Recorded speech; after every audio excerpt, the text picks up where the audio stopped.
الحاجات دي مش مطابخ المونيا. امال دي ايه؟ امال دي ايه؟ ده الشغل يا جماعه اللي احنا بنقول عليه ايه؟ ضمانه 10 سنين. هو يا عم بالراحه بالراحه عشان ما تتكسرش. قرب. دي طالعه فوق المطبخ.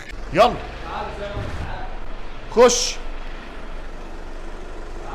خش. واحده واحده واحده واحده يا ياسر. واحده واحده واحده واحده واحده واحده. اصبر اصبر. واحده واحده.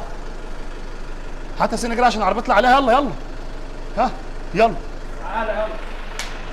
خش يا عم ياسر. خش خش خش خش خش خش خش خش. بس يا وزير، اللي طلعت على المطبخ دي ايه؟ رقم واحد في مصر. اللي طلعت على المطبخ دي ايه؟ رقم واحد في مصر بالظبط. العربيه يا باشا اهي. وده الشغل بتاعنا اللي بنقول عنه ضمان 10 سنين.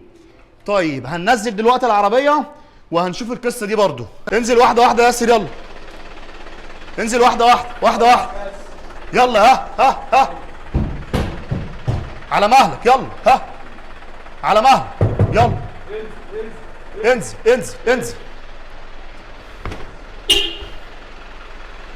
ده يا جماعه الشغل اللي احنا بنتكلم عنه. الشغل ده بفضل الله يعيش 1000 سنه.